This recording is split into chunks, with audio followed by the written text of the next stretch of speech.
70대 이후 어떤 분들은 여전히 활기차게 생활하는 반면 어떤 분들은 하루 종일 피곤하고 무기력합니다. 같은 나이인데 왜 이런 차이가 생기는 걸까요? 사람들은 보통 나이가 들면 어쩔 수 없이 힘이 빠진다고 생각합니다. 하지만 기력이 넘치는 분들을 보면 분명한 공통점이 있습니다. 생활 습관을 바꾸기만 해도 몸이 달라질 수 있습니다. 운동, 식습관, 수면, 그리고 마음가짐만 제대로 관리하면 누구나 활기찬 삶을 살 수 있습니다. 영양제만 챙겨 먹는다고 기력이 살아나는 것이 아닙니다. 몸을 제대로 쓰고 뇌를 자극하며 올바른 생활 습관을 유지해야 합니다. 오늘 영상에서는 70대 이후에도 기력을 유지하고 즐거운 삶을 사는 확실한 방법을 알려드립니다. 어렵거나 복잡한 방법이 아닙니다. 작은 습관 하나만 바꿔도 놀라운 변화를 경험할 수 있습니다. 영상을 끝까지 보시면 기력이 넘치는 분들의 비결을 알게 될 것입니다. 오늘부터 바로 실천할 수 있는 구체적인 방법을 알려드리겠습니다. 70대 이후에도 활력 넘치는 삶을 원하신다면 지금부터 집중해 주세요. 은퇴 후 집에서 텔레비전만 보며 지내던 한 어르신이 있었습니다. 젊었을 때는 활발하게 활동했지만 퇴직 후 점점 무기력해지고 피곤함을 자주 느꼈습니다. 처음에는 단순한 피로라고 생각했지만 시간이 지나면서 기력이 계속 떨어졌습니다. 예전에는 친구들과 만나는 것도 즐거웠지만 이제는 외출하는 것도 귀찮아졌습니다. 그런데 어느 날 작은 변화를 주었더니 놀라운 일이 벌어졌습니다. 하루에 30분씩 걷기 시작했고 규칙적으로 단백질을 섭취하며 식습관을 바꿨습니다. 수면 습관을 조절하고 긍정적인 마음가짐을 유지하는 연습을 했습니다. 한 달이 지나자 몸이 가벼워지고 기운이 나는 것을 직접 체감했습니다. 두 달이 지나자 다시 활기찬 삶을 되찾았습니다. 같은 나이인데도 생활 습관에 따라 건강 상태가 이렇게 달라질 수 있습니다. 지금부터 알려드리는 방법을 실천하면 누구나 기력이 넘치는 70대를 보낼 수 있습니다. 건강한 몸과 밝은 마음만 유지해도 삶이 완전히 달라집니다. 그렇다면 70대 이후에도 기력을 유지하는 핵심 비결은 무엇일까요? 나이가 들면 자연스럽게 근육량이 감소합니다.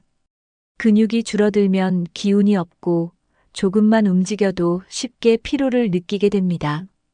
특히 하체 근육이 약해지면 걷는 것도 힘들어지고 낙상의 위험이 커집니다. 근육은 단순히 힘을 내는 것이 아니라 신진대사를 높여 에너지를 만들어냅니다.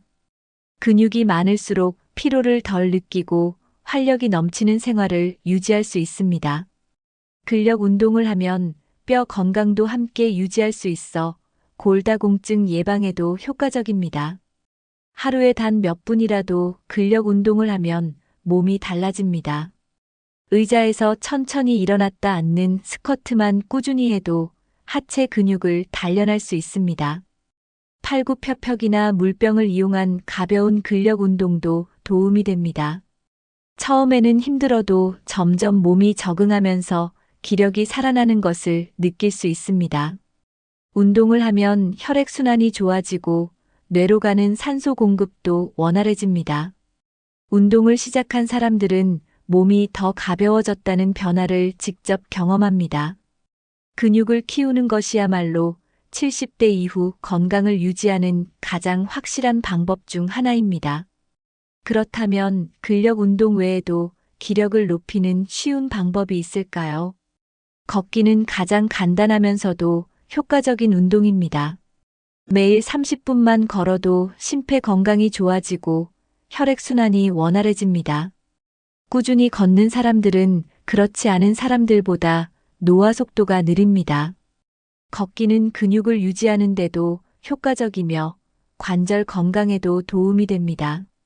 걸을 때는 바른 자세를 유지하고 팔을 자연스럽게 흔드는 것이 중요합니다.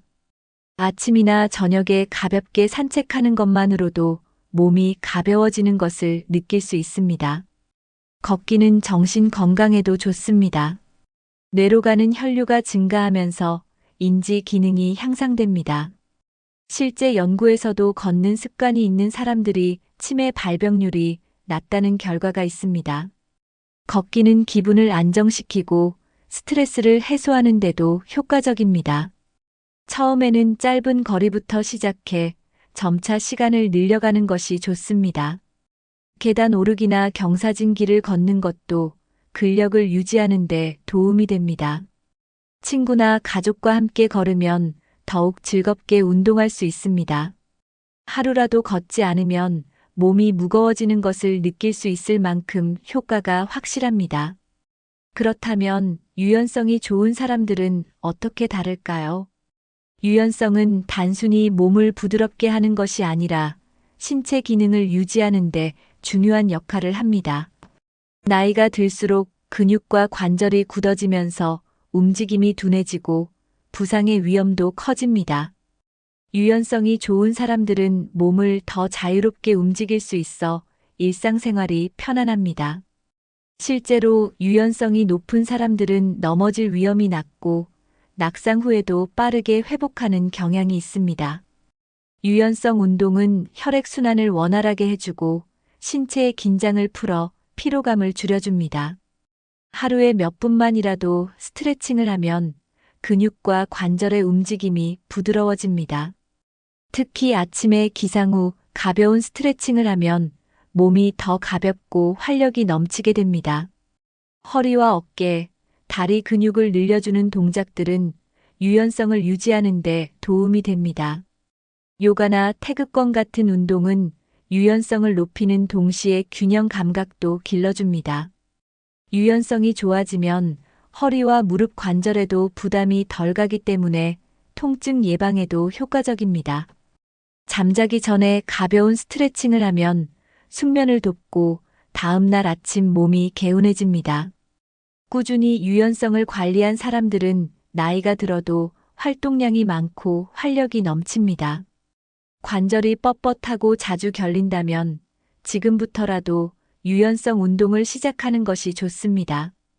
그렇다면 신체 건강뿐만 아니라 뇌 건강도 함께 관리하는 것이 중요할까요? 뇌도 근육처럼 사용하지 않으면 점점 기능이 저하됩니다. 새로운 것을 배우는 과정은 뇌를 자극하고 기억력을 향상시키는 데 큰 도움이 됩니다. 외국어를 배우거나 악기를 연주하는 것이 대표적인 뇌 건강 활동입니다. 새로운 언어를 배우면 뇌의 다양한 영역이 활성화되면서 집중력과 기억력이 좋아집니다. 악기를 연주하면 손과 눈, 귀를 동시에 사용해야 하기 때문에 인지 기능이 강화됩니다. 그림 그리기, 글쓰기, 퍼즐 맞추기 같은 활동도 뇌를 자극하는 데 효과적입니다. 중요한 것은 결과가 아니라 과정입니다. 잘하지 못해도 꾸준히 하는 것이 중요합니다. 단순히 텔레비전을 보는 것보다는 직접 손을 움직이고 사고하는 활동이 더 효과적입니다. 새로운 것을 배우는 것은 단순한 재미를 위한 것이 아니라 치매 예방에도 도움이 됩니다. 실제 연구에 따르면 평생 학습을 지속하는 사람들은 인지 저하 속도가 느리다고 합니다. 한 가지 새로운 취미를 시작하는 것만으로도 뇌는 계속해서 발달할 수 있습니다. 중요한 것은 꾸준히 배우고 새로운 도전을 멈추지 않는 것입니다. 그렇다면 뇌 건강을 유지하는 또 다른 효과적인 방법은 무엇일까요? 사람과의 대화는 단순한 즐거움을 넘어 뇌 건강을 유지하는 중요한 요소입니다. 연구에 따르면 사회적 교류가 활발한 사람들은 그렇지 않은 사람들보다 치매 발병률이 낮습니다. 가족, 친구, 이웃과 자주 어울리면 뇌가 지속적으로 자극을 받아 기능을 유지할 수 있습니다. 반면에 혼자 있는 시간이 많아지고 대화할 기회가 줄어들면 뇌의 활동이 감소하면서 기억력이 떨어집니다. 특히 퇴직 후 인간관계가 줄어들면서 외로움을 느끼는 경우가 많습니다. 외로움이 지속되면 우울증으로 이어지고 우울증은 치매 위험을 높이는 주요 요인 중 하나입니다. 따라서 나이가 들수록 사람들과 적극적으로 어울리는 것이 중요합니다. 동호회 활동, 종교 모임, 지역 봉사 활동 같은 사회적 활동을 하면 자연스럽게 사람들과 교류할 수 있습니다. 요즘은 온라인을 활용해 소통하는 방법도 많아졌기 때문에 이를 활용하는 것도 좋은 방법입니다. 대화할 기회가 많아질수록 뇌가 더 많이 활동하고 기억력도 유지될 가능성이 높아집니다. 사람들과 교류하는 것은 단순히 즐거운 일이 아니라 노년기 건강을 유지하는 필수 요소입니다. 특히 혼자 사는 경우라면 더 적극적으로 사회적 활동을 찾아야 합니다. 매일 한 번이라도 전화 통화를 하거나 가족과 영상 통화를 하는 것도 도움이 됩니다. 꾸준히 사람들과 만나고 대화하는 것만으로도 뇌 건강을 유지하는 데 큰 도움이 됩니다. 그렇다면 스트레스 관리도 뇌 건강에 중요한 영향을 미칠까요? 스트레스는 노화 속도를 빠르게 하고 뇌 건강에도 부정적인 영향을 미칩니다. 지속적인 스트레스는 혈압을 높이고 면역력을 약화시키며 뇌세포를 손상시킬 수 있습니다. 스트레스가 많을수록 기억력이 저하되고 우울감이 깊어질 수 있습니다. 감정을 잘 관리하는 것이 건강한 노후를 보내는데 중요한 이유입니다. 스트레스를 줄이는 가장 쉬운 방법 중 하나는 마음 비우기입니다. 완벽하려고 하지 않고 작은 일에도 감사하는 마음을 가지면 스트레스가 줄어듭니다. 명상이나 깊은 호흡을 하면 긴장이 풀리고 마음이 안정됩니다. 가끔은 하고 싶은 일을 하면서 스스로에게 휴식을 주는 것도 중요합니다. 하루에 한 번씩 좋아하는 음악을 듣거나 자연 속에서 산책하는 것도 좋은 방법입니다. 스트레스를 받을 때는 신체 활동을 하면 기분이 훨씬 좋아집니다. 긍정적인 사람들은 뇌 기능이 더 오래 유지된다는 연구 결과도 있습니다. 부정적인 감정을 오래 품고 있으면 건강에도 좋지 않은 영향을 미칩니다. 작은 일에도 기쁨을 느끼고 웃는 습관을 들이면 기분이 훨씬 나아집니다. 결국 뇌 건강을 유지하는 핵심은 긍정적인 생각과 꾸준한 관리입니다. 그렇다면 신체 건강을 유지하는 또 하나의 중요한 요소는 무엇일까요? 기력이 떨어지는 가장 큰 원인 중 하나는 단백질 부족입니다. 나이가 들수록 근육량이 감소하는데 단백질을 충분히 섭취하지 않으면 근손실이 더 빠르게 진행됩니다. 근육이 줄어들면 조금만 움직여도 쉽게 피곤해지고 낙상 위험도 커집니다. 단백질은 근육뿐만 아니라 면역력 유지에도 중요한 역할을 합니다. 계란, 생선, 닭고기, 두부, 콩 같은 단백질이 풍부한 음식을 매일 섭취해야 합니다. 아침 식사에 단백질이 포함되면 하루 종일 에너지가 유지됩니다. 단백질과 함께 좋은 지방을 섭취하면 기운이 더욱 좋아집니다. 견과류, 올리브유, 연어 같은 음식에는 몸에 좋은 지방이 풍부하게 들어 있습니다. 특히 오메가3 지방산이 많은 음식은 뇌 건강을 지키고 염증을 줄이는 데 도움이 됩니다. 기름진 음식이라고 다 나쁜 것이 아니라 어떤 지방을 섭취하느냐가 중요합니다. 가공된 기름이나 튀긴 음식은 피하고 자연 상태의 건강한 지방을 선택해야 합니다. 단백질과 좋은 지방을 충분히 먹으면 기력이 살아나고 활력 있는 생활을 유지할 수 있습니다. 그렇다면 피해야 할 음식은 어떤 것일까요? 편리하다는 이유로 가공식품을 자주 먹으면 건강에 큰 문제가 생길 수 있습니다. 가공식품에는 방부제, 색소, 나트륨, 설탕 같은 인공 첨가물이 많아 몸에 부담을 줍니다. 이런 성분들은 체내 염증을 유발하고 피로감을 증가시키며 노화를 촉진할 수 있습니다. 특히 인스턴트 음식, 패스트푸드, 가공육을 자주 먹으면 혈압과 혈당 조절이 어려워집니다. 건강한 식습관을 유지하려면 자연 상태의 음식을 최대한 선택하는 것이 좋습니다. 채소, 과일, 통곡물, 생선, 견과류 같은 자연식품을 주로 먹으면 몸이 훨씬 가벼워집니다. 자연식품에는 비타민, 미네랄, 식이섬유가 풍부해 신체 기능을 최적의 상태로 유지하는 데 도움이 됩니다. 가공식품을 줄이면 소화가 잘 되고 속이 편안해지는 것을 직접 느낄 수 있습니다. 설탕과 인공 첨가물이 많이 들어간 음식을 줄이면 면역력도 좋아집니다. 처음에는 가공식품을 줄이는 것이 어려울 수 있지만 천천히 식습관을 바꿔나가면 됩니다. 자연식 위주의 식사를 하면 몸속 독소가 줄어들면서 피로감이 감소합니다. 결과적으로 건강한 식습관이 기력을 유지하는 중요한 요소가 됩니다. 그렇다면 신체 기능을 원활하게 유지하기 위해 가장 중요한 것은 무엇일까요? 많은 사람들이 물을 충분히 마시는 것의 중요성을 간과합니다. 하지만 수분 부족은 피로, 두통, 집중력 저하, 피부 건조 등을 유발할 수 있습니다. 몸속 노폐물을 배출하고 혈액순환을 원활하게 하기 위해서는 충분한 물이 필요합니다. 하루에 최소 8잔 이상의 물을 마시는 것이 건강을 유지하는 기본입니다. 커피나 탄산음료 대신 순수한 물을 마시는 습관을 들이는 것이 좋습니다. 물을 충분히 마시면 장 건강이 좋아지고 변비 예방에도 도움이 됩니다. 특히 아침에 일어나서 물 한 잔을 마시면 몸의 신진대사가 활발해집니다.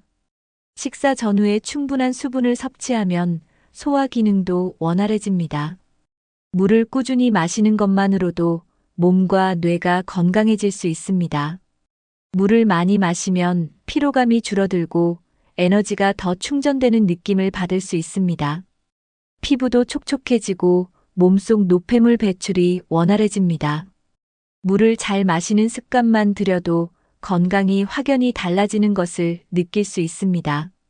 그렇다면 기력 유지를 위해 또 어떤 요소를 관리해야 할까요? 같은 나이인데도 어떤 사람은 활력이 넘치고 어떤 사람은 기력이 없고 무기력합니다. 그 차이를 만드는 중요한 요소 중 하나가 바로 생각의 방식입니다. 긍정적인 생각을 하는 사람들은 그렇지 않은 사람들보다 더 오래 건강하게 삽니다. 연구에 따르면 낙천적인 사고를 가진 사람들은 심혈관 질환 위험이 낮고 면역력이 강하다고 합니다. 스트레스를 받으면 몸에서는 코르티솔이라는 호르몬이 분비되는데 이 호르몬이 과다하면 면역력이 약해집니다. 반대로 긍정적인 감정을 자주 느끼는 사람들은 엔도르핀과 세로토닌 같은 행복 호르몬이 분비됩니다. 이 호르몬들은 혈압을 안정시키고 염증을 줄이며 몸을 건강하게 유지하는 데 도움을 줍니다. 작은 일에도 감사하는 습관을 들이면 스트레스가 줄어들고 기분이 좋아집니다. 매일 아침 오늘도 즐거운 하루가 될 거야 라고 스스로에게 말해보세요. 긍정적인 사고를 하면 몸도 그에 맞춰 활력을 되찾게 됩니다. 반면에 부정적인 생각을 계속하면 몸도 점점 더 피로하고 무기력해질 수 있습니다. 중요한 것은 현실을 무조건 좋게 바라보는 것이 아니라 스트레스와 문제를 건강하게 대처하는 태도입니다. 나이가 들수록 긍정적인 사고방식이 삶의 질을 높이고 건강까지 지켜준다는 것을 기억하세요. 그렇다면 스트레스를 줄이고 감정을 다스리는 좋은 방법은 무엇일까요? 스트레스는 노년기의 건강을 크게 좌우하는 요소 중 하나입니다. 젊었을 때는 스트레스를 받아도 회복이 빠르지만 나이가 들면 그 영향이 더 크게 나타납니다. 지속적인 스트레스는 면역력을 떨어뜨리고 만성 질환의 위험을 높일 수 있습니다. 따라서 스트레스를 건강하게 해소하는 방법을 찾는 것이 중요합니다. 취미를 가지는 것은 스트레스를 줄이고 삶의 활력을 되찾는 좋은 방법입니다. 독서, 그림 그리기, 음악 감상, 정원 가꾸기, 글쓰기 같은 취미 활동은 정서적 안정에 도움이 됩니다. 단순한 산책이나 가벼운 운동도 스트레스를 줄이는데 효과적입니다. 명상이나 요가를 하면 심리적인 긴장을 풀고 마음을 차분하게 만드는데 좋습니다. 특히 봉사활동이나 동호회 활동처럼 다른 사람들과 함께하는 취미는 더욱 긍정적인 영향을 줍니다. 새로운 취미를 배우는 과정은 뇌를 자극하고 삶의 재미를 더해줍니다. 중요한 것은 억지로 하는 것이 아니라 자신이 즐길 수 있는 활동을 찾는 것입니다. 취미 활동을 하면 하루가 더 의미 있고 활기차게 느껴질 수 있습니다. 스트레스를 쌓아두기보다는 건강하게 해소하는 방법을 찾는 것이 장수의 비결입니다. 그렇다면 활기찬 삶을 유지하는데 가장 중요한 요소 중 하나는 무엇일까요? 사람들과의 관계는 건강한 노후를 보내는데 중요한 영향을 미칩니다. 연구에 따르면 사회적 관계가 활발한 사람들은 그렇지 않은 사람들보다 더 오래 건강하게 삽니다. 가족, 친구, 이웃과 자주 소통하는 것은 단순한 즐거움을 넘어 정신적, 육체적 건강을 유지하는 데 도움이 됩니다. 사람들과 어울리면 뇌가 계속 자극을 받아 치매 예방에도 효과적입니다. 반대로 혼자 있는 시간이 많고 사회적 관계가 단절되면 우울증 위험이 높아집니다. 고립된 생활은 신체 활동을 줄이고 면역력 저하와 각종 질병의 원인이 될 수 있습니다. 가족과의 관계를 돈독하게 유지하고 친구들과 꾸준히 연락하는 것이 중요합니다. 동호회 활동이나 지역사회 모임에 참여하면 자연스럽게 새로운 사람들과 어울릴 기회가 생깁니다. 종교 활동, 봉사 활동 같은 모임에 참여하는 것도 좋은 방법입니다. 요즘은 온라인을 활용해 소통하는 방법도 많아졌기 때문에 이를 활용하는 것도 좋습니다. 하루에 한 번이라도 누군가와 대화하는 습관을 들이면 정서적으로 안정될 수 있습니다. 함께 웃고 이야기하는 시간이 많을수록 스트레스가 줄고 행복감이 증가합니다. 결국 혼자만의 시간이 아니라 사람들과 함께하는 시간이 많을수록 건강한 삶을 유지할 수 있습니다. 그렇다면 몸과 마음의 건강을 지키는 또 다른 중요한 요소는 무엇일까요? 많은 사람들이 나이가 들수록 잠이 줄어드는 것이 당연하다고 생각합니다. 하지만 수면 부족이 지속되면 몸의 회복이 느려지고 피로가 쌓이면서 건강이 급격히 나빠질 수 있습니다. 연구에 따르면 하루 6시간 이하로 자는 노인은 면역력이 약해지고 심혈관 질환 위험이 높아진다고 합니다. 깊은 수면을 취할 때 성장 호르몬이 분비되면서 근육과 세포가 회복됩니다. 반대로 잠이 부족하면 노화가 빨라지고 인지 기능이 저하될 수 있습니다. 실제로 수면이 부족한 사람들은 기억력이 감퇴되고 치매 위험이 높아지는 경향이 있습니다. 잠을 잘 자면 뇌가 낮 동안 쌓인 피로와 스트레스를 정리하면서 더 맑고 건강한 상태를 유지할 수 있습니다. 특히 깊은 잠을 잘 때 신체는 해독 과정을 거치며 독소를 제거하고 면역 기능을 강화합니다. 밤잠을 충분히 자지 못하면 다음 날 아침부터 무기력하고 기운이 빠지는 것을 경험하게 됩니다. 수면의 질이 나쁘면 낮 동안 집중력이 떨어지고 작은 일에도 쉽게 짜증이 날 수 있습니다. 그렇다면 어떻게 하면 숙면을 취할 수 있을까요? 좋은 수면을 위해 가장 중요한 것은 규칙적인 수면 패턴을 유지하는 것입니다. 매일 같은 시간에 자고 일어나면 몸이 자연스럽게 수면 리듬을 조절할 수 있습니다. 자기 전 스마트폰이나 텔레비전 시청을 줄이면 뇌가 더 쉽게 잠에 들 수 있습니다. 블루라이트는 뇌를 각성시키기 때문에 취침 1시간 전에는 전자기기 사용을 피하는 것이 좋습니다. 저녁 늦게 카페인 섭취를 피하고 따뜻한 차나 우유를 마시면 숙면에 도움이 됩니다. 침실 환경도 수면의 질에 큰 영향을 미칩니다. 방을 어둡게 하고 조용한 환경을 조성하는 것이 중요합니다. 침실 온도는 너무 덥거나 춥지 않게 적절하게 유지하는 것이 숙면을 돕습니다. 스트레스가 많을수록 잠들기가 어려워지기 때문에 자기 전에 명상이나 심호흡을 하면 마음을 안정시키는데 효과적입니다. 낮 동안 가벼운 운동을 하면 밤에 숙면을 취하기 쉬워집니다. 규칙적인 걷기 운동이나 요가 같은 활동은 수면의 질을 높이는 데 도움이 됩니다. 그러나 너무 늦은 시간에 격한 운동을 하면 오히려 잠드는 것이 어려울 수 있으므로 주의해야 합니다. 자기 전 따뜻한 물에 발을 담그면 혈액순환이 좋아지고 몸이 이완되어 숙면에 도움이 됩니다. 수면의 질을 높이는 작은 습관 하나만으로도 다음날 기운이 넘치는 하루를 시작할 수 있습니다. 그렇다면 낮잠은 숙면을 방해하는 요소일까요? 아니면 도움이 될까요? 낮잠을 잘 활용하면 피로를 회복하고 뇌 기능을 향상시키는데 도움이 됩니다. 하지만 너무 오래 낮잠을 자면 밤에 숙면을 방해할 수 있기 때문에 주의가 필요합니다. 이상적인 낮잠 시간은 20분에서 30분 사이입니다.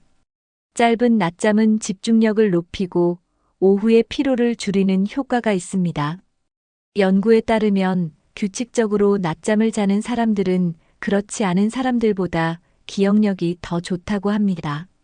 낮잠을 잘 활용하면 혈압을 낮추고 심장 건강에도 긍정적인 영향을 미칩니다. 하지만 낮잠 시간이 1시간 이상 길어지면 오히려 밤잠을 방해할 수 있습니다. 특히 오후 늦은 시간에 낮잠을 자면 밤에 쉽게 잠들기 어려워질 수 있습니다. 낮잠을 자고 난 후에는 가벼운 스트레칭이나 산책을 하면 더욱 상쾌한 기분을 느낄 수 있습니다. 낮잠을 잘 조절하면 밤 수면의 질도 함께 좋아지는 효과가 있습니다. 결국 건강한 수면 습관을 유지하는 것이 기력 넘치는 생활을 지속하는 핵심 요소입니다. 지금까지 이야기한 내용을 정리하면서 건강한 노년을 위한 마지막 메시지를 전해드리겠습니다. 70대 이후에도 기력을 유지하는 것은 생활 습관을 바꾸는 것만으로 충분히 가능합니다. 근육을 유지하고 뇌를 자극하며 올바른 식습관과 스트레스 관리를 하면 건강한 노년을 보낼 수 있습니다. 숙면을 취하고 긍정적인 사고를 유지하는 것도 젊음을 지키는 중요한 요소입니다. 오늘 소개해드린 방법 중 하나라도 실천해 보시면 확실한 변화를 경험하실 수 있을 것입니다. 여러분은 건강을 위해 어떤 습관을 실천하고 계신가요? 혹시 좋은 방법이 있다면 댓글로 공유해 주세요. 이 영상이 도움이 되셨다면 부모님이나 친구분들과 공유해 주세요. 앞으로도 노년을 더 건강하고 행복하게 사는 방법을 알려드리겠습니다. 영상이 유익하셨다면 구독과 좋아요, 알림 설정 부탁드립니다. 끝까지 시청해 주셔서 감사합니다. 건강하고 활기찬 하루 보내세요. 다음 영상에서 또 인사드리겠습니다.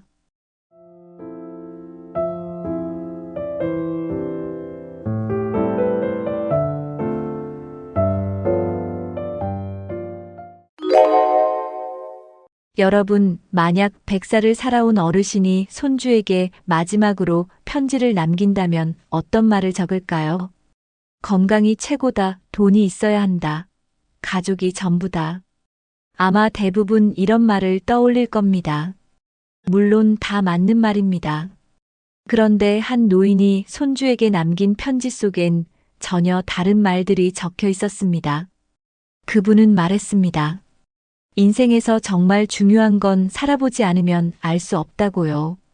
지나온 세월을 돌아보니 끝까지 마음속에 남는 건 아주 단순한 세 가지였다고 했습니다.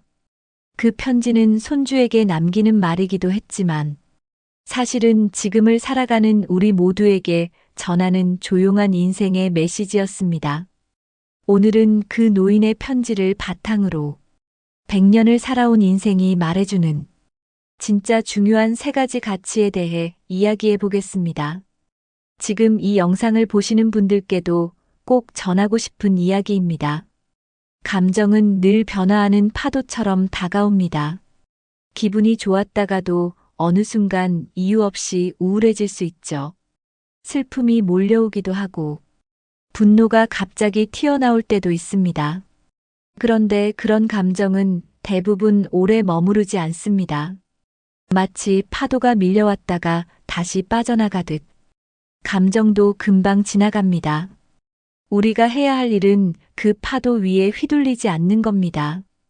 감정이 올 때 이건 곧 지나갈 거야 라고 말해보세요. 그러면 조금은 가라앉는 걸 느낄 수 있을 겁니다. 100살 노인은 말했습니다. 젊었을 땐 감정에 휘둘려 사람을 잃고 기회를 놓쳤다고요. 감정을 붙잡으려고 하면 오히려 더 무거워집니다. 흘러가도록 두는 것이 훨씬 지혜로운 방법입니다. 감정은 흘러가고 우리는 그 위에 올라서야 합니다. 사람이 사는 동안 화가 나지 않을 수는 없습니다. 외롭지 않을 수도 없고 슬프지 않을 수도 없습니다. 하지만 그런 감정들은 평생 우리 곁에 머무는 것이 아닙니다. 마치 집에 들어왔다가 금세 나가는 손님 같다고 생각해 보세요. 잠시 방문한 손님에게 집 전체를 내어줄 필요는 없습니다. 우리는 종종 감정이 너무 커져서 그 감정 안에 갇혀버리곤 하죠. 하지만 100살까지 살아본 분들은 압니다. 아무리 큰 외로움도 결국은 잦아들고 깊은 슬픔도 결국은 희미해진다는 걸요. 그 감정이 사라지길 기다리는 것도 지혜입니다. 중요한 건 감정이 생겼다는 사실보다 그 감정을 어떻게 대하느냐입니다. 손님처럼 왔다가 가는 감정에게 너무 많은 마음을 빼앗기지 말라고 노인은 말했습니다. 감정이 삶을 끌고 가게 두면 우리는 중심을 잃게 됩니다. 오늘 기분에 따라 말이 달라지고 그 말이 사람을 잃게 만들 수도 있어요. 감정이 나를 끄는 게 아니라 내가 감정을 바라보는 사람이 되어야 합니다. 노인은 이런 말을 남겼습니다. 감정이 들끓는 순간 잠시 멈춰서 바라보라고요. 그 감정을 그대로 표현하지 않아도 괜찮다고요. 우리가 말 한마디를 멈추는 순간 인생의 방향이 바뀔 수도 있습니다. 감정은 순간이지만 그 결과는 오랫동안 남기 때문입니다. 감정을 다스리는 사람은 결국 자기 인생을 제대로 살아가는 사람입니다. 노인은 말했습니다. 살아보니 돈도 중요하고 건강도 중요하지만 그보다 더 소중한 건 함께 웃고 울 수 있는 사람이었다고요. 아무리 돈이 많아도 혼자 밥 먹는 외로움은 참기 힘들다고 했습니다. 건강한 몸도 결국 누군가와 나누지 않으면 의미가 줄어든다고요. 그래서 인생에서 제일 중요한 건 관계라고 말했습니다. 누군가가 내 이야기를 들어주는 것, 또 누군가의 이야기를 내가 들어주는 것, 그것만으로도 사람은 살아갈 힘을 얻는다고 했습니다. 살아가는 동안 꼭 누군가와 연결되어 있어야 한다고요. 작은 대화, 짧은 인사 한마디에도 마음이 따뜻해진다고 했습니다. 사람은 혼자서는 결코 온전히 살 수 없는 존재입니다. 삶이 힘들어질수록 관계가 힘이 됩니다. 외롭다는 건 결국 나눌 사람이 없다는 뜻이니까요. 그래서 관계는 돈보다 건강보다 더 오래가는 자산이 됩니다. 우리는 종종 관계 속에서 서운함을 먼저 느낍니다. 왜 나만 연락할까? 왜 나만 챙길까? 그런 생각이 쌓이면 마음이 멀어집니다. 하지만 노인은 반대로 살아보라고 조언했습니다. 서운함보다 고마움을 먼저 표현해 보라고 했습니다. 작은 말 한마디, 작은 관심 하나에도 고맙다고 말해보라고요. 그렇게 고마움을 표현하다 보면 서운함은 자연스럽게 사라지기 시작한다고 했습니다. 사람은 누구나 인정받고 싶은 마음이 있습니다. 그 마음을 먼저 채워주는 사람이 관계를 오래 지켜간다고 했습니다. 서운함은 잠깐이지만 고마움은 오래 남는다고요. 지금 떠오르는 사람이 있다면 먼저 고맙다는 말을 건네보는 것도 좋습니다. 그 한마디가 오래된 벽을 허물 수도 있습니다. 좋은 관계는 저절로 만들어지지 않습니다. 노력 없이는 절대로 오래가지 않는다고 했습니다. 우리가 운동을 매일 해야 몸이 좋아지듯 관계도 매일 정성을 들여야 건강해집니다. 한번 연락했다고 해서 친밀해지지 않습니다. 자주 표현하고 자주 듣고 자주 마음을 나눠야 합니다. 노인은 말했습니다. 오랜 친구 하나 남기는 게 얼마나 어려운 일인지. 좋은 관계는 연습해서 되는 게 아니고 반복되는 노력과 관심이 쌓인 결과라고요. 연락을 기다리기보다는 먼저 해보는 사람이 되라고 했습니다. 상대가 변하길 바라기보단 내가 먼저 마음을 움직여보라고 했습니다. 그렇게 쌓인 관계만이 인생 끝까지 함께 가는 동반자가 된다고 했습니다. 젊었을 땐 모두가 무언가를 이루고 싶어 합니다. 성공하고 돈을 벌고 이름을 알리고 싶죠. 그런데 시간이 흐르고 나면 그 결과가 전부가 아니라는 걸 알게 됩니다. 노인은 말했습니다. 평생을 바쳐 이룬 것도 결국은 지나가는 것들이라고요. 그보다 더 소중한 건 그걸 위해 노력했던 시간들이라고요. 무언가를 이루지 못해도 괜찮습니다. 그동안 최선을 다했다면 그게 이미 충분하다고요. 사람들은 결과만 보고 평가하지만 스스로는 과정을 기억합니다. 노력한 시간, 참아낸 날들, 포기하지 않은 마음. 그것들이 삶을 진짜 가치 있게 만든다고 했습니다. 그래서 이뤄낸 것보다 버텨낸 시간이 더 자랑스럽다고 했습니다. 인생은 거창한 목표보다 작은 하루를 어떻게 사느냐로 결정됩니다. 노인은 말했습니다. 100년을 살았지만 결국 가장 기억에 남는 건 특별한 날이 아니라 평범했던 하루들이라고요. 밥을 차리고 창밖을 보고 누군가와 웃으며 대화한 그 순간들. 그런 일상이 인생의 진짜 모습이라고 했습니다. 오늘 하루를 성실하게 살아가는 것. 그게 인생에서 가장 소중한 실천이라고요. 계획이 없어도 괜찮습니다. 특별한 일이 없어도 괜찮습니다. 하루를 잘 보냈다는 느낌이 들면 그날은 성공한 하루입니다. 인생은 결국 그런 하루들이 모여 만들어지는 거니까요. 그러니 내일도 오늘처럼 정성껏 살아가면 됩니다. 사람들은 인생을 나중에 평가하려 합니다. 다 지나간 후에야 아쉽다고 말하죠. 하지만 노인은 말했습니다. 인생은 마지막에 평가하는 것이 아니라 지금 이 순간의 태도에 달려 있다고요. 지금 내가 어떻게 말하고 지금 내가 누구를 대하고 지금 내가 어떤 감정을 품는지가 인생 전체를 바꿀 수 있다고 했습니다. 우리는 모두 끝을 모르고 살아갑니다. 그렇기 때문에 더더욱 지금 이 순간을 소중히 여겨야 한다고 했습니다. 내일이 오지 않을 수도 있기 때문입니다. 그래서 오늘 지금 이 순간에 최선을 다해 살아야 한다고 노인은 조용히 편지를 마무리했습니다. 노인은 말했습니다. 젊을 때는 많은 것을 알고 있다고 생각했지만 나이가 들면서 오히려 모르는 게 더 많다는 걸 알게 됐다고요. 그때는 중요하다고 여겼던 것들이 시간이 지나면 아무 의미 없어지는 것도 많았습니다. 반대로 별거 아니라고 생각했던 것들이 마음속 깊이 오래 남기도 했다고 해요. 나이 들어서야 비로소 보이는 것들이 있습니다. 조용한 새소리, 손자의 웃음소리, 함께 밥 먹던 평범한 순간들이 얼마나 소중했는지 젊을 땐 잘 몰랐지만 지나고 나면 알게 됩니다. 그래서 노인은 말했습니다. 지금 당연한 것들이 언젠가는 그리움이 된다고요. 당연함 속에서 감사함을 느끼는 사람이 되라고 했습니다. 그것이 삶을 더 따뜻하게 만들어준다고 했습니다. 아무리 좋은 삶을 살아도 후회는 남는다고 했습니다.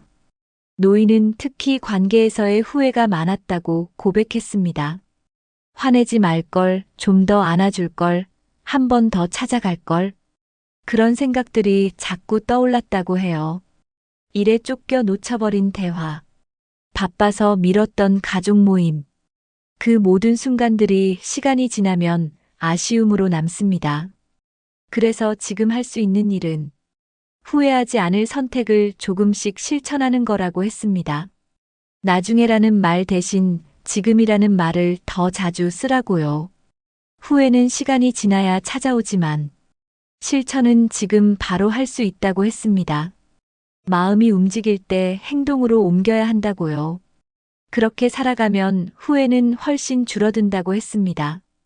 노인은 말했습니다. 지금까지 어떻게 살아왔든 지금부터 다시 시작하면 된다고요. 늦었다는 생각은 대부분 자기 마음에서 시작된다고 했습니다. 누군가에게 미안한 일이 있다면 지금 사과하면 되고, 연락을 끊었던 사람에게도 지금 안부를 물으면 된다고 했습니다. 건강을 챙기지 못했더라도 지금부터라도 한 걸음씩 걷기 시작하면 된다고요. 중요한 건 지금 내가 무엇을 선택하느냐입니다. 과거는 바꿀 수 없지만 앞으로의 하루는 지금부터 바꿀 수 있다고 했습니다. 나이는 숫자일 뿐이라고, 마음이 움직이는 순간이 진짜 시작이라고 했습니다. 그래서 용기 내어 첫 발을 내딛는 사람이 결국 변화를 만들어낸다고요. 지금이라도 늦지 않았다는 말은 인생에서 가장 따뜻한 위로가 됩니다. 손주에게 노인은 이렇게 말했습니다. 너는 아직 시간이 많다고요. 서두르지 말고 천천히 걸으라고 했습니다. 세상은 조급하게 굴러가지만 인생은 생각보다 길고 느리게 흘러간다고요. 실패해도 괜찮고 돌아가도 괜찮다고 했습니다. 중요한 건 멈추지 않고 나아가는 거라고요. 조급함은 시야를 좁게 만들고 실수는 늘 급할 때 생긴다고 했습니다. 천천히 걸을수록 더 많은 걸 볼 수 있다고 했습니다. 다른 사람과 비교하지 말고 나만의 리듬을 지키는 게 중요하다고요. 너무 앞서가려 하지 말고 눈앞에 있는 것부터 하나씩 해보라고 했습니다. 인생은 결국 천천히 가는 사람의 편이 된다고 했습니다. 살아가다 보면 많은 선택의 순간이 옵니다. 그때마다 사람들은 묻죠. 이게 맞는 걸까? 노인은 말했습니다. 어떤 선택이든 후회는 있다고요. 그래서 중요한 건 그 선택을 믿는 마음이라고 했습니다. 누가 뭐라 해도 내가 고른 길이라면 끝까지 걸어보는 게 필요하다고요. 실패해도 좋습니다. 그건 또 다른 배움이 되기 때문입니다. 남이 정해준 길을 걷다 후회하는 것보단 내 선택으로 후회하는 게 낫다고 했습니다. 자신을 믿는다는 건 지금의 나를 받아들이는 것이기도 합니다. 결국 삶은 내가 만들어가는 것이니까요. 노인은 손주에게 마지막으로 이렇게 적었습니다. 너는 언젠가 지금의 너를 뛰어넘는 순간이 올 거라고요. 지금은 작아 보이는 내 모습이 언젠가는 커다란 힘이 될 거라고 했습니다. 포기하고 싶을 때마다 그 말을 떠올리면 힘이 난다고요. 힘들다고 멈추는 순간 그 끝은 영영 보지 못하게 될 수도 있다고 했습니다. 포기하지 않고 계속 걸으면 반드시 변하는 때가 온다고 했습니다. 삶이 힘들고 막막할 때도 포기하지 않는 마음이 기적을 만들 수 있다고요. 내가 어떤 사람인지 세상은 아직 모른다고 했습니다. 그러니 너부터 너를 믿어야 한다고요. 그게 너를 지키는 힘이 된다고 말했습니다. 인생을 길게만 보지 말고 하루하루 정리하듯 살아야 한다고 했습니다. 오늘 했던 말, 오늘 했던 행동을 밤에 조용히 되돌아보는 습관이 필요하다고요. 그렇게 매일을 살피면 실수도 줄어들고 감사한 일도 더 많이 보이게 됩니다. 정리되지 않은 삶은 결국 마음의 짐으로 쌓인다고 했습니다. 매일을 잘 마무리하는 사람이 인생도 잘 마무리할 수 있다고요. 작은 정리는 큰 평화를 만들어줍니다. 마음속 먼지를 털어내는 느낌이라고 했습니다. 오늘 하루 나는 잘 살았는가? 스스로에게 물어보는 시간이 필요하다고 했습니다.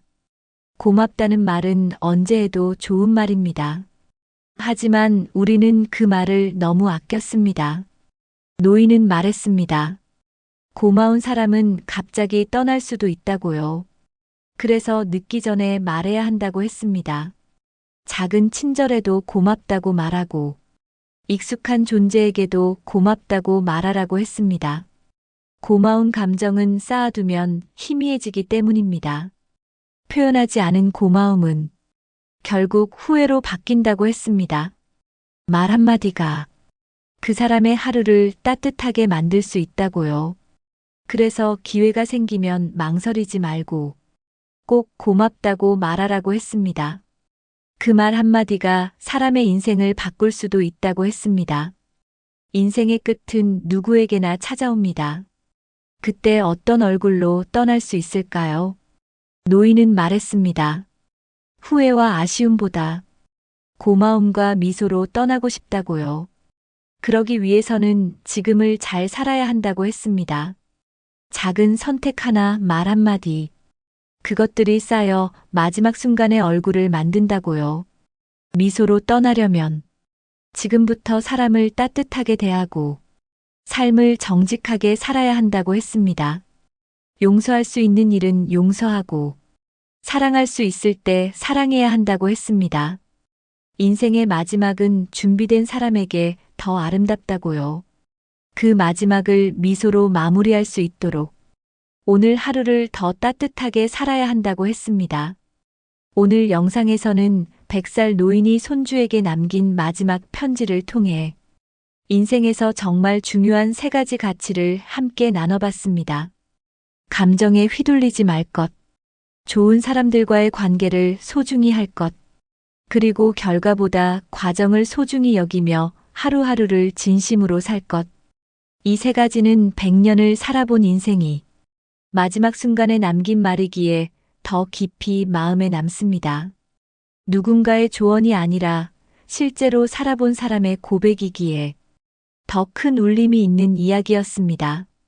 우리도 지금 이 순간부터 하루를 더 따뜻하게, 관계를 더 소중하게, 그리고 내 마음을 더 잘 돌보며 살아갔으면 좋겠습니다.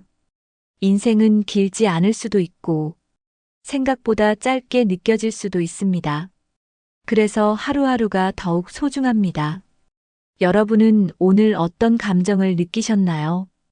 혹시 마음속에 오래 묵은 후회가 떠오르셨나요? 아니면 지금 떠올리고 싶은 소중한 사람이 있으신가요? 영상 보시고 마음에 남는 문장이나 나만의 인생 조언이 있다면 댓글로 꼭 나눠주세요. 여러분의 이야기가 누군가에게 큰 힘이 될 수 있습니다. 영상이 좋았다면 좋아요와 구독, 알림 설정까지 해주시고요. 이 영상이 누군가에게 따뜻한 선물이 될 수 있도록 가족이나 친구에게도 한번 공유해 보시는 건 어떨까요? 마지막으로 오늘 하루도 여러분 모두 고맙고 소중한 하루로 남기를 진심으로 바랍니다. 인생의 마지막 편지를 지금 이 순간 함께 쓴 기분입니다. 다음 영상에서 또 인생의 한 구절을 함께 나눠요. 오늘도 시청해 주셔서 진심으로 감사합니다. 따뜻한 하루 보내세요.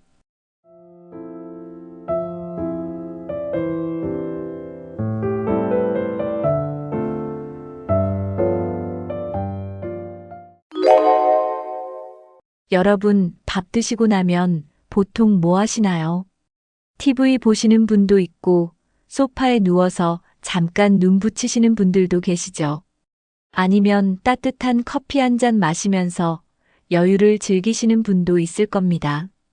그런데요, 밥 먹고 나서 무심코 하는 이 행동들, 사실은 건강을 해치는 아주 위험한 습관일 수 있습니다.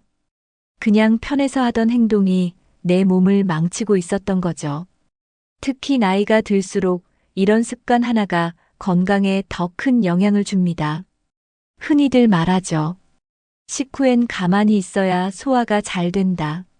하지만 그 말만 믿고 아무렇게나 행동하다간 오히려 건강을 망칠 수 있습니다.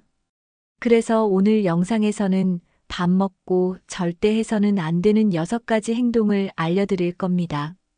그냥 나쁜 습관이 아니라 실제로 수명에까지 영향을 줄 수 있는 것들이니까요. 특히 중장년층 분들이 꼭 아셔야 할 내용들이니 끝까지 함께 해주세요. 자, 그럼 밥 먹고 하면 수명이 짧아지는 행동들 지금부터 하나씩 알아볼까요? 밥 먹고 바로 눕는 분들 많으시죠? 피곤하니까 소파에 누워서 쉬고 싶은 마음 당연합니다. 하지만 이 습관 위에 큰 부담을 줍니다. 음식을 먹으면 위는 열심히 움직여서 소화를 시작하는데 바로 누우면 중력의 도움을 받지 못해서 음식물이 잘 내려가지 않아요. 위 안에 음식이 오래 머무르게 되면 더부룩하고 속이 불편해집니다. 가스가 차거나 트림이 자주 나는 이유도 여기에 있어요. 특히 나이가 들수록 위 운동이 느려지기 때문에 이 영향이 더 커집니다. 그래서 식후에는 적어도 30분 정도는 앉아 있거나 가볍게 움직여야 좋습니다. 눕는 건 편할지 몰라도 속은 불편해진다는 사실 꼭 기억하셔야 해요. 게다가 위산이 식도로 역류하면서 가슴이 타는 듯한 느낌도 생길 수 있습니다. 이걸 그냥 넘기면 역류성 식도염으로 이어질 수도 있어요. 속이 자주 쓰리고 트림이 많다면 이미 그 신호일 수 있습니다. 그러니까 밥 먹고 바로 눕는 습관 꼭 고치셔야 합니다. 몸이 편하려고 누웠다가 속이 더 괴로워지니까요. 식후에 바로 눕게 되면 위에서 소화 중인 음식물과 위산이 식도로 역류할 수 있습니다. 이렇게 되면 가슴이 화끈거리는 증상이 나타나죠. 흔히 가슴이 탄다, 쓰리다 라고 표현하시는 바로 그 느낌입니다. 역류성 식도염은 단순한 속 쓰림으로 끝나지 않아요. 반복되면 식도에 염증이 생기고 통증까지 유발합니다. 더 무서운 건 밤에 누워 잘 때도 위산이 올라와 잠을 방해한다는 점이에요. 깊은 잠을 자지 못하면 면역력도 떨어지고 전신 건강에 영향이 갑니다. 특히 30대 이후부터는 위 근육도 점점 약해지기 때문에 이 역류 현상이 더 쉽게 나타날 수 있어요. 한번 생기면 쉽게 낫지도 않고 만성화되기 쉽습니다. 음식 섭취도 조심해야 하고 약까지 먹어야 할 수도 있죠. 그래서 가장 좋은 건 애초에 그런 상황을 만들지 않는 겁니다. 식사 후에는 적어도 30분은 눕지 않고 앉아 계시는 걸 추천드립니다. 가능하다면 가볍게 걷는 것도 좋고요. 이 작은 습관이 위 건강을 지키는 큰 열쇠가 될 수 있습니다. 밥 먹고 눕는 습관은 당뇨 있는 분들에게 특히 더 위험합니다. 식후 혈당이 급격히 올라가는데 누워 있으면 몸이 에너지를 소모하지 못해서 혈당이 더 오래 높게 유지돼요. 당뇨는 바로 이런 혈당 조절에 실패하면서 악화되는 질환이잖아요. 식사 후에는 혈당을 조금이라도 낮추기 위해 몸을 움직이는 게 필요합니다. 간단한 집안일이나 설거지도 괜찮고 집 안에서 5분 정도라도 천천히 걷는 것도 큰 도움이 됩니다. 특히 이 습관은 혈당 조절뿐 아니라 체중 관리에도 좋기 때문에 당뇨뿐 아니라 고혈압, 고지혈증 있으신 분들도 꼭 실천해 보셔야 해요. 반대로 식사 후 바로 누우면 지방도 쉽게 축적돼서 복부 비만으로 이어질 위험도 큽니다. 당뇨가 있으신 분들은 특히 복부 비만 관리가 중요하잖아요. 그래서 식후 눕는 습관은 절대적으로 피해야 하는 행동입니다. 식사 후 잠깐이라도 움직이면 혈당 조절에 큰 도움이 됩니다. 편해서 눕는 그 몇 분이 건강을 무너뜨릴 수 있다는 거 꼭 기억하세요. 담배 피우는 분들 중에는 밥 먹고 나면 더 생각난다고 하시는 분들 많습니다. 속이 든든하니 한 대 피우면 더 개운하다고 느끼기도 하죠. 그런데 식후 흡연은 평소보다 독성이 훨씬 더 강하게 작용합니다. 위장으로 혈류가 몰리는 시점이라 니코틴과 독성 물질이 빠르게 퍼지기 때문입니다. 그 결과 폐와 심장은 물론 소화기관까지 큰 자극을 받게 됩니다. 특히 위 점막이 예민해져서 위염이나 궤양이 생기기 쉬워요. 식후에는 위가 가장 활발하게 움직이는데 이때 독성 물질이 들어오면 회복이 더뎌집니다. 소화불량도 자주 생기고 입냄새나 식욕 저하로 이어질 수 있어요. 뿐만 아니라 니코틴은 혈관을 수축시키기 때문에 혈압도 올라갑니다. 고혈압이 있으신 분들은 식후 흡연이 더 위험한 이유입니다. 담배 한 개비는 100회 무익하다는 말, 식후엔 더 절실하게 와닿습니다. 특히 위암이나 식도암 위험이 높아진다는 연구도 많습니다. 잠깐의 개운함 때문에 평생 건강을 잃을 수도 있는 거죠. 그래서 금연을 못 하시더라도 최소한 식후에는 꼭 참는 게 좋습니다. 처음엔 힘들어도 조금씩 습관을 바꾸면 충분히 가능하다는 거 잊지 마세요. 식사 후엔 소화기관에 혈액이 몰리게 됩니다. 그런데 이때 담배를 피우면 니코틴이 혈관을 수축시키죠. 결과적으로 혈액순환이 급격히 떨어지게 됩니다. 산소 공급도 줄어들고 폐는 독성 물질을 해독하느라 더 많은 부담을 받습니다. 이로 인해 숨이 차거나 답답함을 느끼는 경우도 있어요. 특히 폐활량이 줄어든 중장년층에게는 더 큰 문제입니다. 오래 앉아 있거나 걷지 않는 상태에서 흡연까지 하면 혈액순환 장애로 손발이 저리거나 무거운 느낌이 들 수 있습니다. 폐는 이중 고통을 받는 셈이에요. 소화하랴, 해독하랴 쉴 틈이 없습니다. 게다가 기침이 잦아지고 가래도 자주 생기게 됩니다. 이렇게 반복되면 만성 폐질환으로 발전할 수 있어요. 숨쉬기 힘든 병은 삶의 질을 크게 떨어뜨리기 때문에 조심하셔야 합니다. 식후에 굳이 담배를 피우지 않으면 이 악순환을 막을 수 있습니다. 폐는 한번 손상되면 되돌리기 어렵기 때문에 미리 지키는 게 가장 중요합니다. 중장년층은 이미 폐와 혈관 기능이 젊을 때보다 떨어진 상태입니다. 그래서 흡연의 피해가 더 크게 나타납니다. 식후에 피우는 담배 한 대가 청년기보다 훨씬 더 독하게 작용하는 거죠. 특히 심장병이나 뇌졸중 가족력이 있는 분들은 식후 흡연이 치명적일 수 있어요. 고혈압이나 당뇨가 있는 분들은 혈관에 염증이 더 쉽게 생깁니다. 이런 상태에서 흡연까지 겹치면 혈관벽이 손상되고 막히기 쉬워요. 갑작스럽게 가슴 통증이나 어지러움이 나타나는 이유이기도 합니다.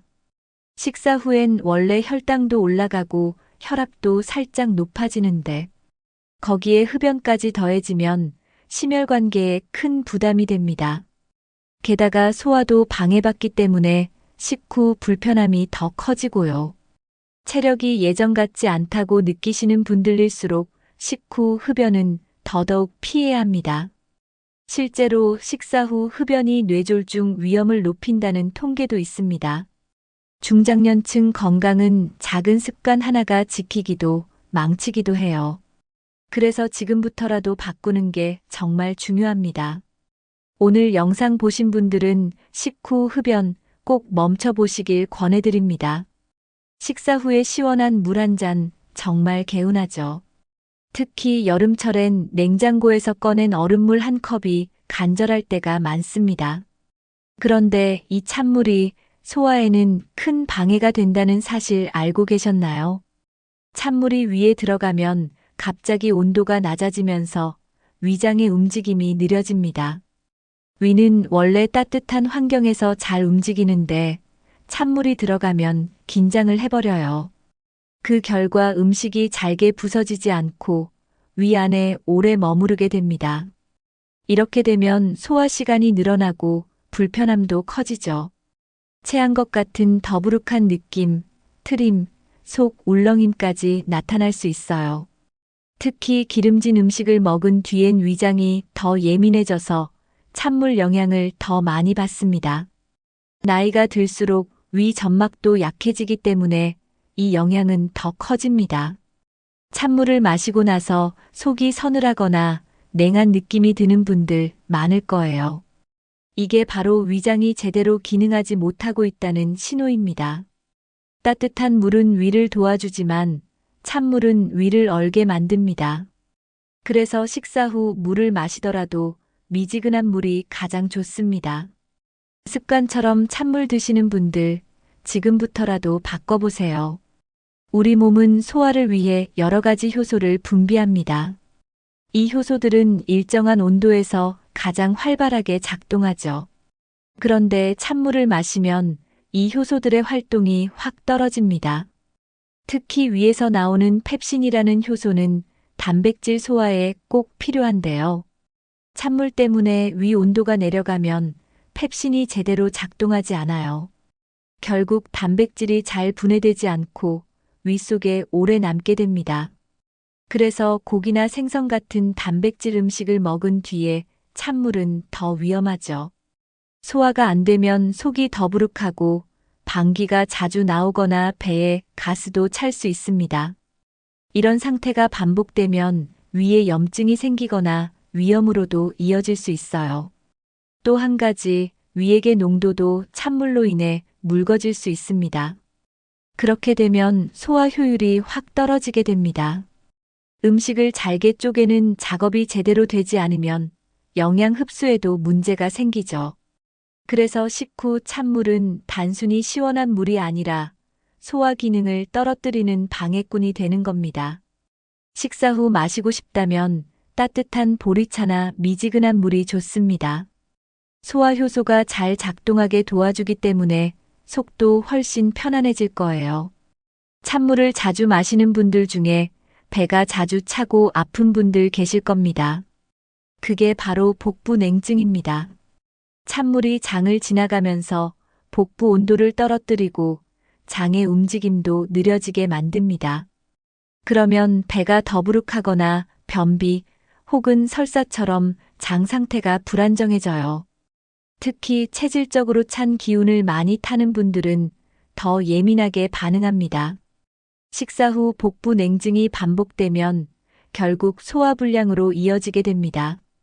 음식을 먹고도 에너지가 생기지 않고 속이 불편해지는 거죠. 더 나아가서는 만성 소화장애로 발전할 수도 있습니다. 복부가 차가우면 혈액순환도 잘 안 되고 전체적인 소화 기능이 떨어지게 됩니다. 또 찬물은 내장을 수축시키기 때문에 장내 환경에도 영향을 줘요. 유산균 활동이 줄어들고 나쁜 세균이 많아질 수도 있습니다. 그 결과 변비나 가스 문제도 더 심해질 수 있죠. 그래서 특히 식후에는 찬물보다 따뜻한 물을 마시는 것이 좋습니다. 복부를 따뜻하게 해주는 습관만으로도 소화는 훨씬 더 편해질 수 있어요. 식사 후 차가운 물이 생각날 땐 몸을 먼저 생각해보는 습관이 필요합니다. 식사를 하면 우리 몸은 소화를 돕기 위해 위와 장 쪽으로 혈액을 많이 보내게 됩니다. 이게 바로 식곤증의 원인이기도 하죠. 그런데 샤워를 하게 되면 혈액이 피부 쪽으로 몰리게 됩니다. 따뜻한 물로 샤워하면 피부 온도가 올라가면서 혈류가 바깥으로 퍼지게 되거든요. 그럼 당연히 소화기관 쪽 혈액은 줄어들게 됩니다. 소화기관은 피가 부족하니 제대로 일을 못하게 되죠. 그래서 식후에 샤워하면 소화가 더뎌지고 더부룩한 느낌이 오래가게 됩니다. 특히 위장이 약한 분들은 체한 것처럼 속이 답답할 수도 있어요. 중장년층은 젊을 때보다 소화 기능이 떨어져 있기 때문에 그 영향이 더 큽니다. 샤워하는 동안 어지러움을 느끼거나 몸이 처지는 느낌을 받는 분도 있습니다. 그건 바로 혈류가 분산되면서 뇌나 장기에 충분한 혈액이 안 간다는 신호예요. 또 갑작스러운 체온 변화는 자율신경에도 부담을 줍니다. 자율신경은 소화와 밀접한 관계가 있기 때문에 무리가 생기면 속도 편치 않죠. 식후엔 몸을 쉬게 하고 혈액이 소화에 집중되게 해주는 게 가장 좋습니다. 샤워는 식후 1시간에서 2시간 후에 하는 것이 이상적입니다. 샤워는 몸을 깨끗하게 하고 기분도 상쾌하게 만들어주지만 식사 직후에 하는 샤워는 오히려 몸에 스트레스를 줍니다. 왜냐하면 소화 중인 몸은 이미 바쁘게 일하고 있기 때문이에요. 그 상태에서 갑작스러운 온도 변화와 물 자극은 몸에 또 다른 부담이 됩니다. 특히 뜨거운 물로 샤워하면 혈관이 급격히 확장되면서 혈압이 떨어질 수 있습니다. 반대로 찬물 샤워는 혈관을 급하게 수축시켜 혈압이 오를 수 있고요. 이런 변화는 특히 고혈압이나 심장 질환이 있는 분들에게 위험합니다. 또 식후엔 심장도 바쁘게 움직이는데 샤워로 스트레스를 받으면 심장 박동이 빨라지거나 불규칙해질 수 있어요. 피로감이 오히려 늘어나고 기운이 빠진다는 분들도 있습니다. 샤워 후에 어지러움을 느끼는 이유도 바로 이 때문입니다. 중장년층은 체온 조절 능력이 떨어지기 때문에 더 민감하게 반응할 수 있어요. 무리한 샤워는 피로 회복은커녕 오히려 피로를 더하게 만듭니다. 그래서 식후엔 적어도 1시간 정도 여유를 두고 샤워하는 게 안전합니다. 샤워가 건강을 지키는 시간이어야지 해치는 시간이 되어선 안 됩니다. 잠깐의 여유가 몸을 지키는 가장 좋은 방법입니다. 그렇다면 샤워는 언제 하는 게 가장 좋을까요? 일반적으로 식후 1시간에서 2시간 뒤가 가장 적절합니다. 이 정도 시간이 지나면 소화가 어느 정도 진행돼서 혈액 분포도 안정됩니다. 그때 샤워하면 몸에 부담을 주지 않고 오히려 피로 회복에 도움이 돼요. 특히 저녁 식사 후라면 샤워가 숙면에도 도움을 줍니다. 단, 너무 뜨거운 물보다는 따뜻한 정도의 온도가 좋아요. 샤워 시간이 너무 길어도 몸에 피로를 줄 수 있기 때문에 10분에서 15분 정도가 적당합니다. 샤워 후에는 물기를 잘 닦고 체온이 떨어지지 않도록 옷도 챙겨 입는 게 중요하고요. 샤워는 단순히 씻는 시간이 아니라 몸을 돌보는 시간이 되어야 합니다. 그래서 식사와 샤워 사이의 시간 조절이 꼭 필요합니다. 특히 소화가 예민하신 분들은 이 간격을 꼭 지켜주셔야 해요. 혈압이나 당뇨 있으신 분들도 식후 바로 샤워는 피해야 합니다. 이 시간만 잘 조절해도 훨씬 건강한 생활이 될 수 있어요. 바쁘더라도 최소한 30분에서 1시간은 쉬었다가 샤워해 보세요. 몸이 훨씬 편안해지고 소화도 더 잘 되는 걸 느끼실 수 있을 거예요. 과일은 건강에 좋다고 많이들 알고 계시죠? 그래서 식사 후에 디저트처럼 과일을 드시는 분들 많습니다. 하지만 과일 속 당 성분은 식후에 먹을 경우 위에 오래 남게 됩니다. 특히 밥과 반찬으로 이미 위가 꽉 찬 상태에서 과일까지 들어가면 위장은 더 많은 음식을 소화하느라 과부하가 걸려요. 그 상태에서 과일의 당분이 위 안에 오래 머물면 발효되기 쉽습니다. 이 발효 과정에서 가스가 생기고 트림이나 복부 팽만감으로 이어질 수 있어요. 과일 속 과당은 위가 비었을 때 훨씬 빠르고 효율적으로 흡수됩니다. 그런데 식사 후엔 흡수보다 정체가 더 오래되기 때문에 몸에 좋은 성분도 제대로 흡수되지 못하는 경우가 많습니다. 오히려 체내에 남은 당분이 지방으로 전환되기 쉽고요. 특히 복부 비만이 고민인 분들에게는 더 조심해야 할 습관입니다. 과일이 무조건 건강에 좋다고 생각하기 전에 언제 먹는지가 더 중요하다는 걸 기억해야 합니다. 식후엔 피하고 공복이나 간식 시간으로 옮기는 게 훨씬 좋습니다. 과일에는 천연 당분, 특히 과당이 많이 들어 있습니다. 이 과당은 다른 탄수화물보다 혈당을 빠르게 올리진 않지만 식사 후에 먹을 경우 이미 높아진 혈당 위에 더해지는 셈이 됩니다. 결과적으로 혈당이 급격히 올라가게 되죠. 특히 당뇨나 공복 혈당이 높은 분들에겐 위험한 상황입니다. 식후엔 인슐린이 열심히 일을 하고 있는데 그 상태에서 과일 당분이 들어오면 더 많은 인슐린이 필요해집니다. 이게 반복되면 췌장 기능이 떨어지고 인슐린 저항성도 생길 수 있어요. 단순히 과일 한 조각이 문제 없어 보여도 매일 반복되면 혈당 관리가 어려워질 수 있습니다. 특히 포도, 바나나, 수박처럼 당도가 높은 과일은 식후에 더 조심해야 합니다.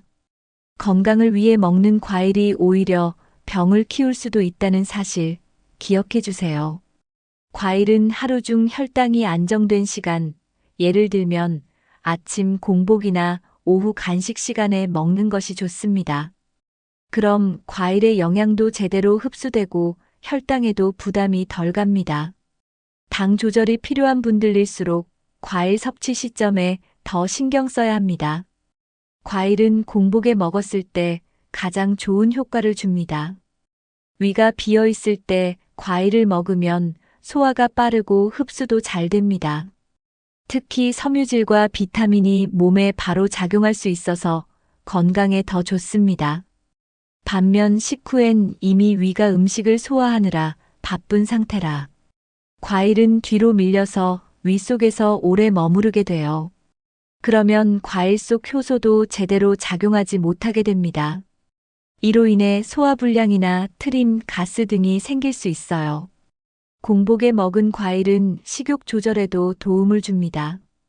특히 아침에 과일 한 조각을 먹으면 하루를 가볍게 시작할 수 있어요.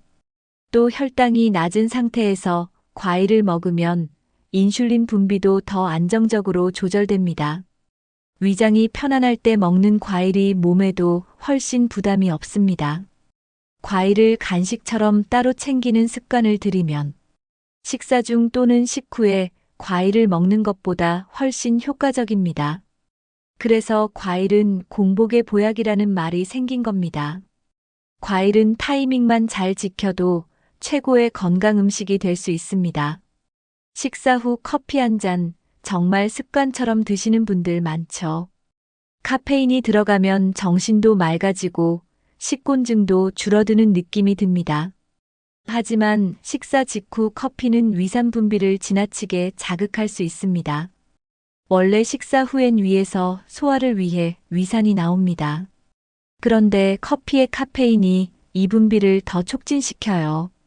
위산이 과도하게 나오면 위벽을 자극하고 위염으로 이어질 수 있습니다. 속쓰림이나 더부룩한 느낌이 자주 드는 이유가 바로 이것 때문입니다. 특히 공복이 아닌 식후엔 위가 민감해져 있기 때문에 자극에 더 취약합니다. 위장이 약하신 분들, 위염 경험 있으신 분들은 더더욱 조심하셔야 합니다. 커피에 설탕이나 크림이 들어간 경우엔 위에 부담이 더해집니다. 위산이 많아지면 음식이 위에 머무는 시간도 늘어나고 결국 소화도 느려지고 위에 불편함이 생깁니다. 커피를 마시더라도 식후 1시간 정도는 기다렸다가 드시는 게 좋습니다. 그럼 소화도 어느 정도 되고 위도 안정을 찾게 되니까요. 위가 예민하신 분들은 식후보다는 오전 중간 시간에 커피 드시는 걸 추천드립니다. 커피 속 카페인은 몸의 여러 영양소 흡수를 방해합니다. 특히 철분과 칼슘 같은 중요한 미네랄이 흡수되지 않게 만들어요. 식사 직후에는 음식에 들어있는 영양소가 흡수되기 시작하는데 그 타이밍에 커피를 마시면 흡수가 제대로 안 됩니다. 철분이 부족하면 빈혈로 이어질 수 있고 칼슘이 부족하면 뼈가 약해지고 골다공증 위험이 높아지죠. 중장년층에게 칼슘은 특히 더 중요한 영양소입니다. 이미 뼈가 약해지는 시기인데 커피로 칼슘 흡수가 막히면 더 위험해져요. 여성분들은 폐경 이후 골밀도가 빠르게 떨어지기 때문에 더 조심해야 합니다. 식사 후엔 체내 흡수가 활발히 이루어지는 시간인데 이때 커피를 마시면 그 과정을 망치게 되는 셈이에요. 커피를 안 마실 수 없다면 식사 후 1~2시간 정도 지나서 드시는 게 좋습니다. 그리고 하루 커피 섭취량도 2잔 이하로 줄이는 게 건강에 이롭습니다. 영양 흡수를 생각한다면 타이밍이 가장 중요합니다. 좋은 음식 먹고도 흡수 못하면 소용없다는 거 꼭 기억해 주세요. 커피를 아예 안 마시라는 게 아닙니다. 커피에도 집중력을 높이거나 기분을 안정시키는 좋은 효과가 있거든요. 다만 식사 직후가 아니라는 점이 중요합니다. 가장 좋은 시간은 아침 식사 후 1시간에서 2시간 사이입니다. 이때는 위도 어느 정도 안정되고 몸도 활동을 시작할 준비가 되어 있기 때문이에요. 또 오후 시간에 나른함이 몰려올 때 커피 한 잔은 도움이 될 수 있습니다. 단, 너무 늦은 시간에는 카페인이 숙면을 방해할 수 있으니 피하는 게 좋아요. 특히 저녁 6시 이후에는 커피를 줄이는 걸 권장드립니다. 커피를 마시기 좋은 시간만 잘 지켜도 건강에는 전혀 문제가 되지 않습니다. 대신 빈속에는 피하고 간단한 간식이나 식사 후 일정 시간이 지난 후 마시는 게 좋아요. 커피에 크림이나 설탕을 넣는 것보다 블랙커피가 몸엔 더 덜 부담됩니다. 커피 마시는 습관만 조금 바꿔도 건강은 훨씬 좋아질 수 있어요. 매일 마시던 커피, 이제는 시간과 방식에 신경 써보세요. 습관을 건강하게 바꾸면 몸이 먼저 반응할 거예요. 커피도 건강하게 마시면 든든한 친구가 될 수 있습니다. 오늘 영상에서 밥 먹고 하면 안 되는 6가지 행동 하나하나 살펴봤습니다. 그냥 편하다고 좋다고 생각했던 습관들이 알고 보면 건강을 해치고 수명을 줄일 수 있는 위험한 행동일 수도 있다는 거. 이제는 확실히 아셨죠? 밥 먹고 바로 눕거나 찬물 마시고 커피 마시고 샤워하고 이런 습관들 하나하나가 우리 몸에 어떤 영향을 주는지 이해하셨을 겁니다. 특히 나이가 들수록 이런 작은 습관이 건강에 더 크게 작용합니다. 몸은 예전 같지 않은데 습관은 그대로라면 그 차이가 결국 건강을 무너뜨리는 원인이 될 수 있어요. 그래서 지금부터라도 바꿔보시는 게 정말 중요합니다. 오늘 소개한 내용 중에서 나도 모르게 하고 있었던 습관 있으셨나요? 혹시 식사 후에 하는 행동 중 고쳐야 할 게 있다면 지금 이 댓글창에 적어주세요. 다른 분들과 함께 나누면 실천에도 더 도움이 됩니다. 그리고 이 영상이 유익했다면 좋아요 한번 눌러주시고 앞으로도 건강한 생활을 위한 정보 받아보고 싶으시다면 구독도 부탁드립니다. 주변에 건강 걱정되시는 부모님이나 지인에게도 이 영상 공유해주세요. 오늘부터 하나씩 바꾸면 앞으로의 건강이 완전히 달라질 수 있습니다. 밥은 몸의 에너지지만 그 뒤의 습관이 진짜 건강을 결정합니다. 모두 건강한 식사 후 생활로 더 오래오래 건강하게 살아가시길 바랍니다.